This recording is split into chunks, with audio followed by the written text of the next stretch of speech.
நான் 23 வயசுல நீங்க சொன்ன மாதிரி யங்கா நான் படம் கோமாளி சைன் பண்ணும் போது நிறைய பேர் என்கிட்ட கேட்டது வந்து ப்ரொடியூசர் அப்பாவா. எனக்கு ப்ரொடியூசர் அப்பா இல்லைங்க, என்னை படிக்க வச்ச அம்மா அப்பா இருந்தாங்க. ஏன்னா எங்க அப்பாவால எங்க அம்மாவால வாங்க முடியாத டிகிரியை எங்க அப்பா கூலி வேலைலாம் கூட பார்த்து எங்களை வந்து படிக்க வச்சாரு. அந்த படிப்புனால கிடைச்ச அறிவுனால மட்டுமே இந்த கோமாளி நடந்துச்சு நான் நினைக்கிறேன். இதை தாண்டி ஏன் இது ரொம்ப இம்பார்ட்டன்ட்னா, ஃபர்ஸ்ட் டைம் ஒரு படிச்ச ஃபேமிலியிலேருந்து இல்லை வந்து டிகிரி எடுத்த ஃபேமிலியிலேருந்து திருப்பி திருப்பி படிக்கிறது ஈஸிங்க. ஆனால் முதல் தடவை படிக்க வைக்கிறதுன்றது, டிகிரி எடுக்க வைக்கிறதுன்றது ரொம்ப கஷ்டம். என்ன மாதிரி பசங்க தான் நிறைய மெஜாரிட்டி.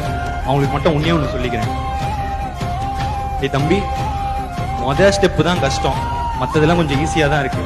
எப்படின்னா விட்டுறாதீங்க, பிடிச்சி வந்துருங்க, நம்ம வரணும்.